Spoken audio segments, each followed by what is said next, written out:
After our very long, demanding and exciting ride from Tt Yen Min to the town of Dong Van, and then up to the Mã Pí Lèng, the dragon spine of the King of Passes, I found myself resting and recuperating here at the cozy Pa Vi Lodge, which is nestled just ahead of the town of Tt Meo Vac, here in the valley of Pa Vi. But hey, we are far from done, as today the road is calling us even deeper into Vietnam's last frontiers, from here in the town of Tt Meo Vac and beyond the Hà Giang Loop, all the way to the town of Bảo Lạc. So, welcome to our third day here at the Hà Giang Loop, a day where our journey turns into the province of Cao Bằng and towards the town of Tt Bảo Lạc, and traversing a region which is nestled on a remote high plateau renowned for its ethnic diversity, revolutionary history, and breathtaking wonders. Marvel of nature such as the cross-border waterfall at Ban Giok, Vietnam's largest and most spectacular cascade, straddling the border with China and famed for its towering limestone backdrop and emerald pools, as well as the cave of Pac Bua, a historic site where Ho Chi Minh lived and launched his revolutionary activities in 1941, and making it both a symbol of Vietnam's struggle for independence and a place of natural beauty.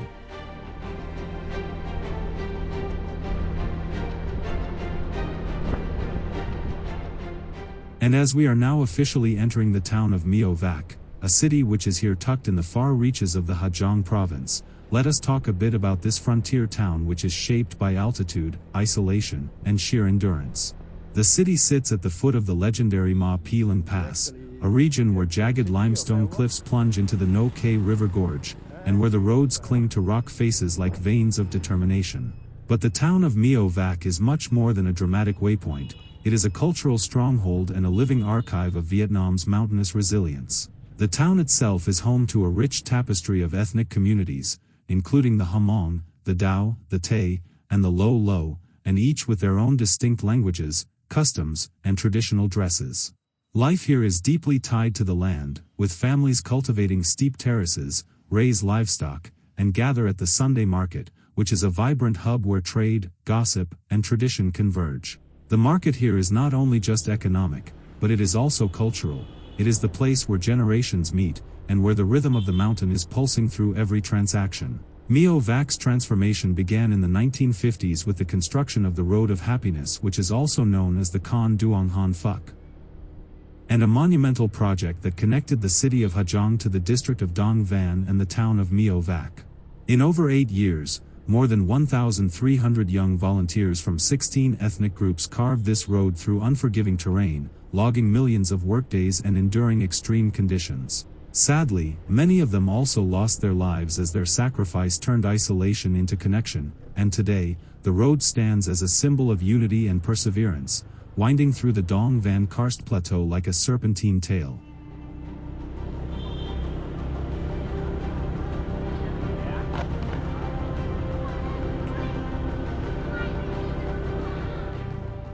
Now we just arrived at the Quang Truong Huynh Meo Vac, which is also known as the Meo Vac District Stadium and Plaza. This place is much more than a public square. It is a cultural stage, a gathering ground, and a symbol of transformation in one of Vietnam's most remote highland districts. By day, it is a quiet open space where children play, elders rest, and motorbikes hum past on their way to the market. But on weekends and during festivals, the plaza transforms into a vibrant hub of ethnic pride and community spirit. It is also the place for hosting everything from traditional dance performances to youth football tournaments. And during the Cao Vi Love Market Festival, the square becomes a meeting point for couples, families, and curious travelers, all drawn by the district's rich cultural tapestry.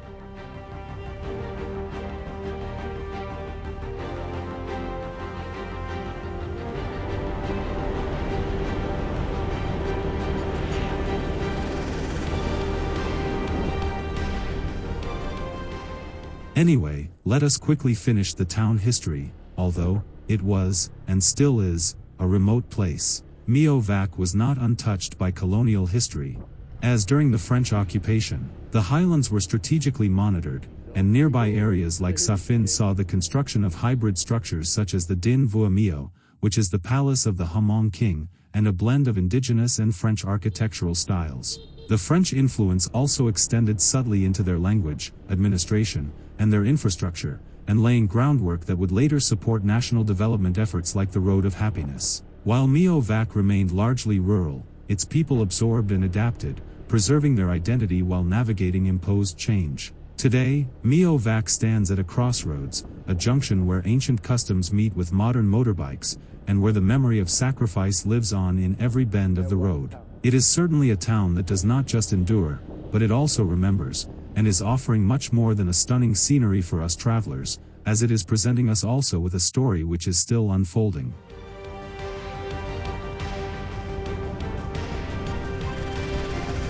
And into the next valley.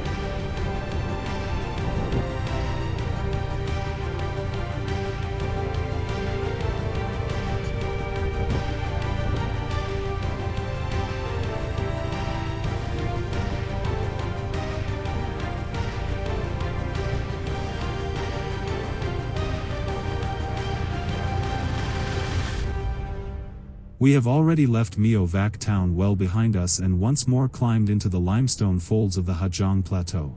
As we pass the terraced fields lining the slopes, the road becomes narrower, more winding, and much quieter. Now it feels like it is almost just us, the cliffs, and the hum of our engine, with a few stone houses peeking through on the horizon. As we ride toward the commune of Son Tu, the scenery shifts and the valleys deepen, the forests grow thicker, and the air becomes cooler. It is a short stretch, but every turn reveals a new layer of highland life, which feels like a new passage through the very heart of the mountains.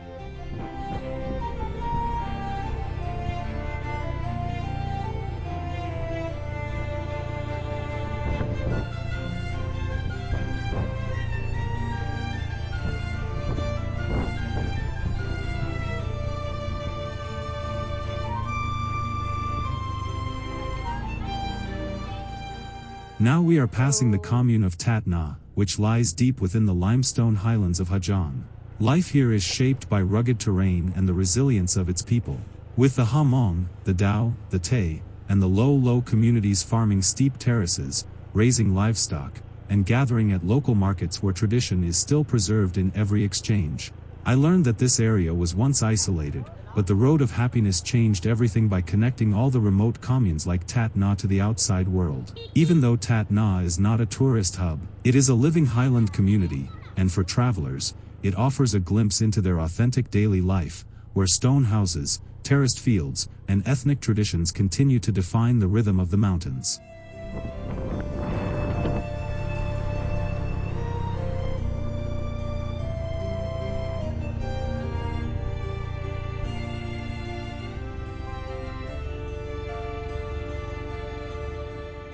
Oh, something is going on here. It looks like a car is blocking the already narrow road.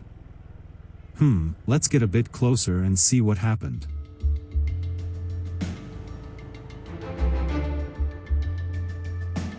They look like police officials, and now the car is also turning around and right into my direction.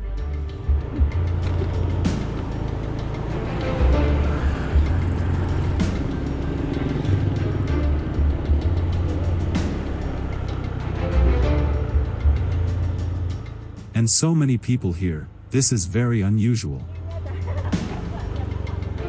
Okay. Thank you. Come on.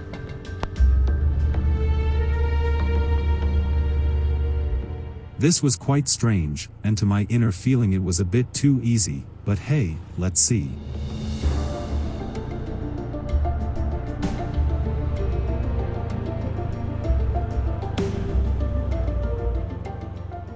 Nah, I knew that something was fishy here.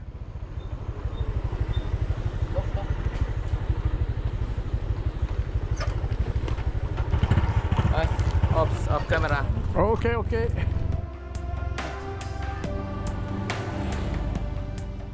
Well, and it just happened again.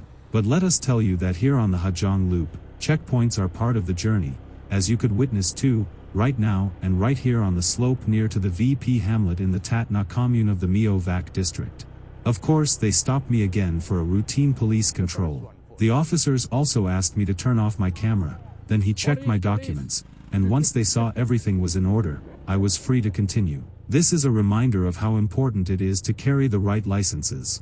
You need 2 documents, your valid driver's license from your home country, and the international driving permit under the 1968 Vienna Convention. Without both, you risk fines, delays, or even being denied the chance to continue your ride on the bike. The checkpoints are really scattered all along the loop, especially in the remote communes where traffic rules are strictly enforced. The police are not trying to make life difficult, they are ensuring that riders respect local laws and that the roads remain safe. For travelers like us, this means preparation is key to continue our journey without delay and extra cost.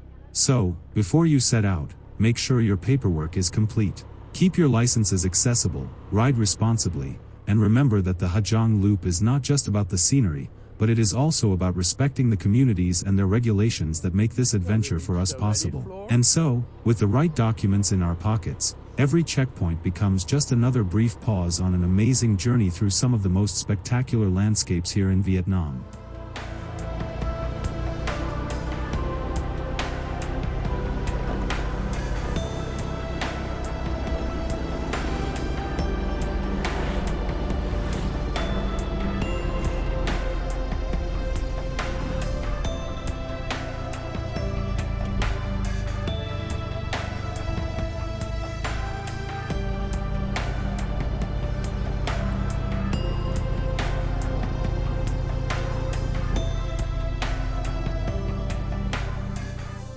We are now traversing NIêM Sun, a commune which carries the memory of shifting borders and enduring resilience. It stretches across rugged mountains and fertile valleys, where the NIêM River winds like a silver thread through terraced fields that once was part of the Dong Van district and later merged into the district of Mio Vac. The commune is home to several ethnic groups, including the Hmong, the Dao, and the Thai. Here, the daily life reflects their traditions, from farming methods to handicrafts, and the weekly market is a central gathering place where people trade agricultural products, textiles, and food.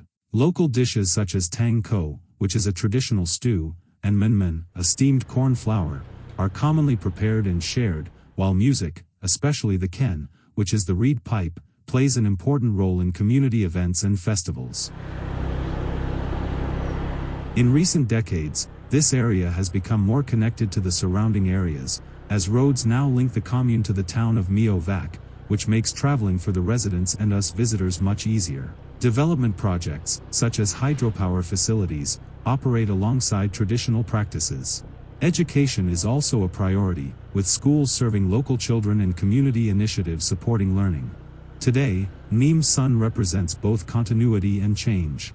It maintains its cultural heritage while adapting to modern infrastructure and opportunities.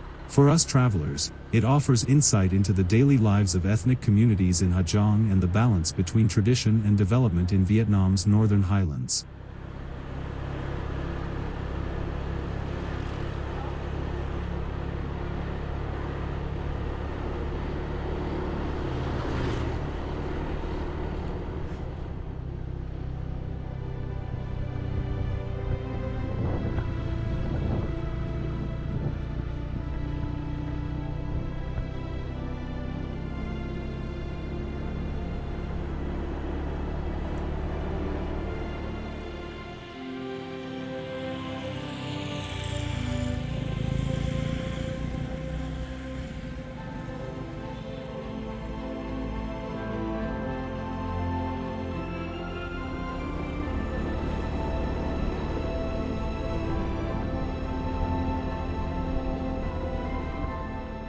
Here we are riding through the valley where the NIêM stream flows between limestone peaks near the hamlet of Ban Thai, winding gently through the commune of NIêM Sun before merging into the No Kay River, and nourishing the fields and the villages along the way.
After riding along the valley floor, which is home to many ethnic communities and runs beside the NIêM stream, we are now reaching Bopia, which is also a small hamlet and located here in the NIêM Tông commune.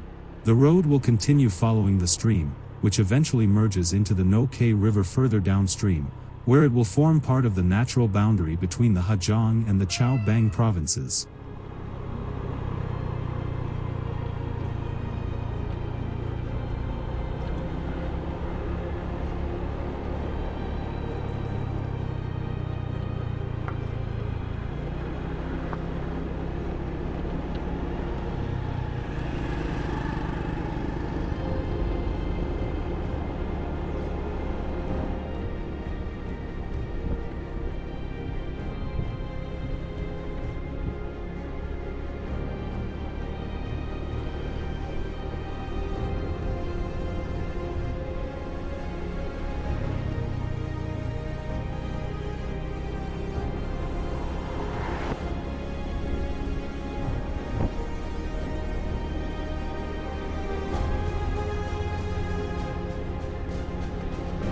Hello.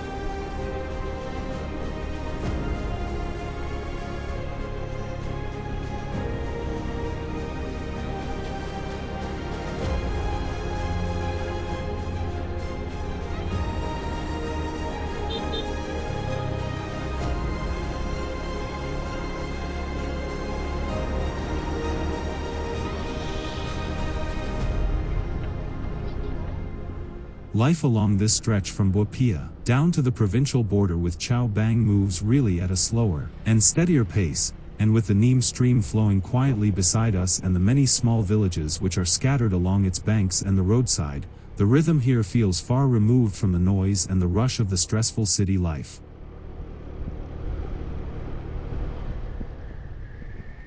And here we come across a small concrete water gate which is built along the NIêM stream as we are passing through Kok Pai, which is also a small hamlet here in the NIêM Tông commune.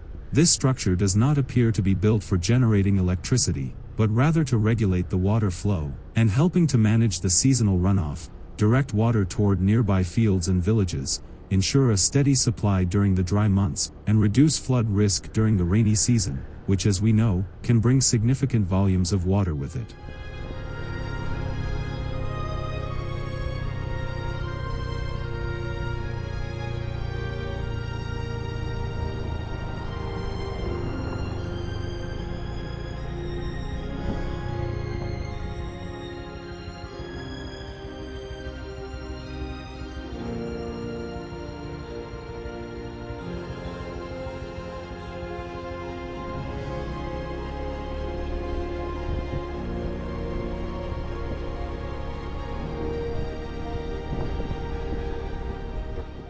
After following the NIêM stream through the commune of NIêM Tông, we reached the border where the Hà Giang province ends, and Cao Bằng province begins. The road here is very quiet, and unlike the rush we experienced on the Hà Giang Loop, we can enjoy the scattered hamlets and terraced fields lining the endless slopes, without the overcrowded motorbike tourism that is starting to plague the Hà Giang Loop. And so, as we crossed already into the Cao Bằng province, we feel refreshed once again, reinvigorated as we now ride parallel to the mighty No K River and further downstream to the city of Bảo Lạc, on another captivating stretch where the terrain remains rugged with slight openings, noticeably more pine trees, and a wider valley with much less tourism. There were also no formal checkpoints, just a very small sign marking the provincial boundary and a subtle shift in the layout of the villages and the road conditions. It seems to us that the local life continues seamlessly across the border, with the ethnic communities on both sides sharing a similar tradition, dialect, and farming routine.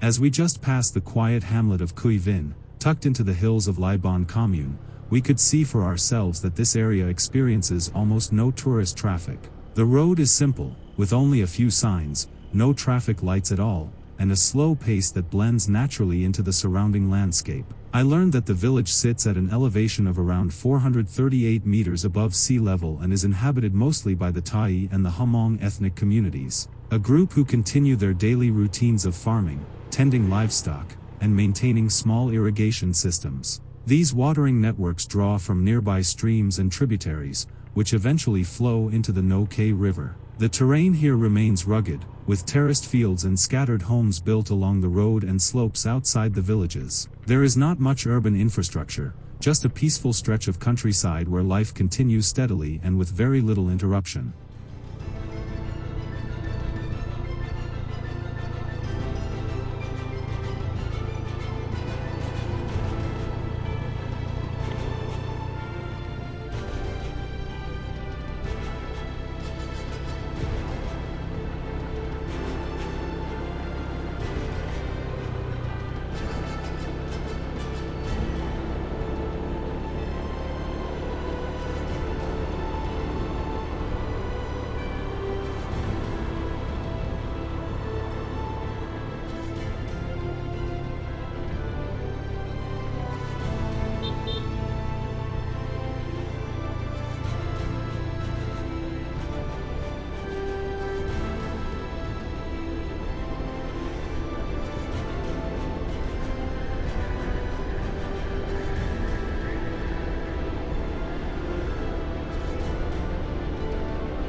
We are now somewhere around the small hamlet of Pak Ra, which is also a quiet waypoint along the Lai Bon stretch, and where local life continues uninterrupted by tourism.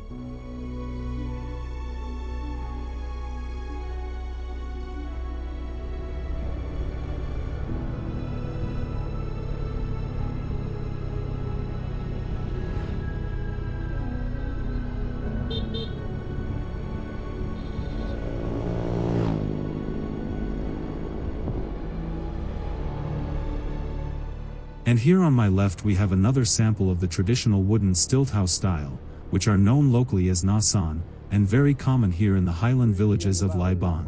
These structures are typically made from timber and bamboo and raised on wooden stilts, to the height of about 1.5 to 2 meters above the ground level. These homes often feature sloped roofs, open verandas, and ladder-style staircases, reflecting the architectural traditions of the ethnic groups like the Tai, the Hmong, and the Dao. Despite their simplicity, they are well adapted to the terrain and the climate and blending seamlessly into the landscape of the terraced fields and the forested hills.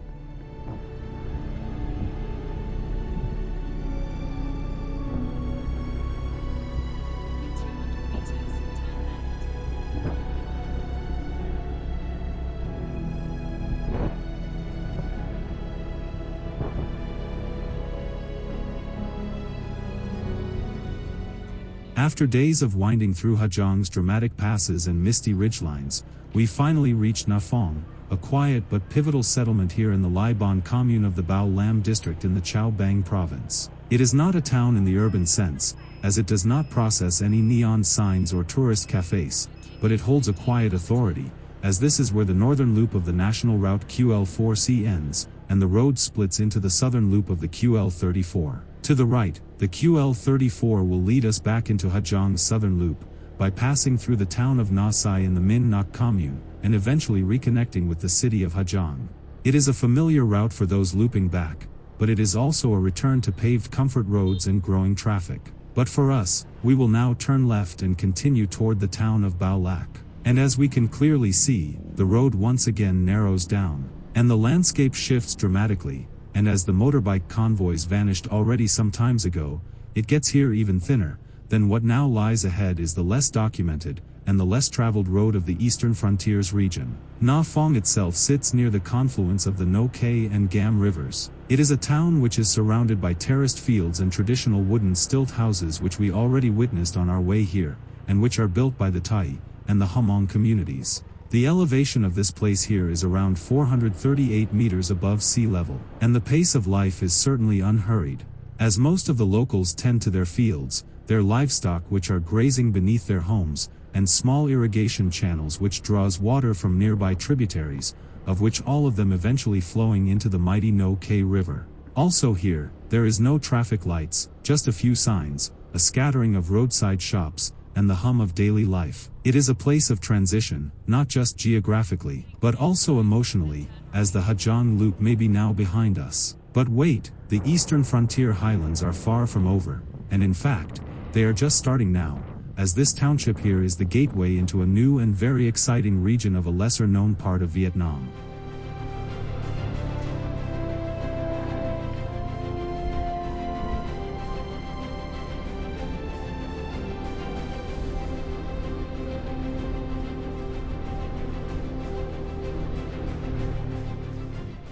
We began our ride in the valley of Pa Vi, which is located just ahead of Tt Meo Vac. From there, we veered southwest, passing through Cao Vai, a village known for its love market but today wrapped in silence. Then the road twisted through NIêM Tông, where stilt houses stood like sentinels over terraced fields.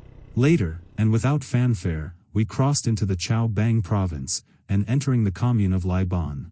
There, the hamlets of Pac Ra and Cui Vin once again offered us glimpses of traditional life with their wooden homes which are also built on stilts. Then at Na Phong, the road split and the QL4C merged into the QL34, where we turned left and leaving the Hà Giang Loop behind us and heading toward the town of Tt Bảo Lạc. The terrain softened, the valley widened, and the river is slowing down as we now slowly approaching the town.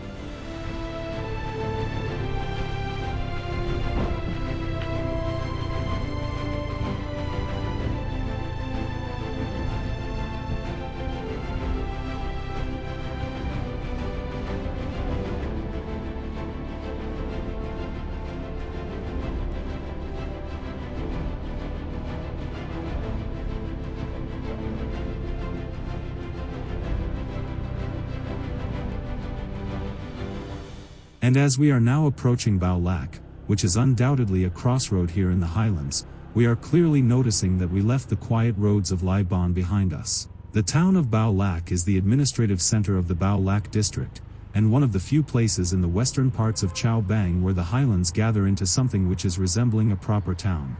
Bảo Lạc is not large, but it has structure, a central market, a few guest houses, a government office, and a steady rhythm of daily life. The town is also home to the Thai, the Nung, the Dao, and Hmong communities, each with their own languages, clothing, and traditions. On market days, these groups come together and turning the town into a living mosaic of highland culture. Surrounded by karst hills, rice terraces, and hidden caves, Bảo Lạc also acts as a launchpad for deeper exploration into Cao Bang's untouched interior. Yet despite its role as a connector, it remains largely untouched by mass tourism. There are no tour buses, no crowds, just a slower, more grounded experience. And as we roll into town, there is a clear sense of transition, as we have left the intensity of the Hà Giang Loop behind us. But even as we crossed the provincial border, the highlands continue, not with drama, but with quiet resilience, as Bảo Lạc does not demand attention, no, it simply holds its place, steady and enduring, and at the crossroads of rivers, roads, and cultures.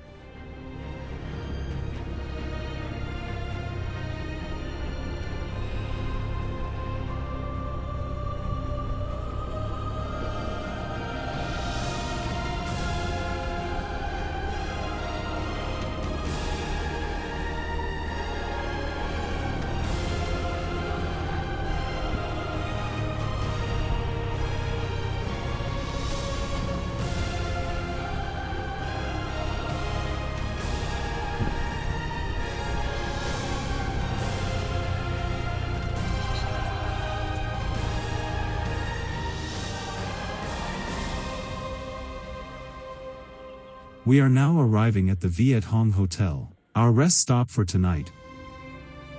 The room looks super clean and spacious, with a comfortable bed and a balcony overlooking the river and giving me a quiet and warm stay, as my chamber comes with a two-way air con and the water heater that keeps the things warm and cozy. The staff were also very thoughtful and even told me to park my motorbike safely indoors during the nighttime. It is a simple, but well-run family place that offers comfort without losing the local charm, and that makes it definitely a place I can highly recommend for anyone who gets lost in this town. Before heading deeper into Cao Bang's eastern frontier, Bảo Lạc is a smart stop to check our motorbikes. The local shop managed the oil change and tightened the bolts, which is a reliable move after the Hà Giang Loop. And now, with the bikes ready and spirits high, thanks to everyone who rode with me today. Next, new roads, new stories, so do not stand idle. Come along and let us keep rolling together.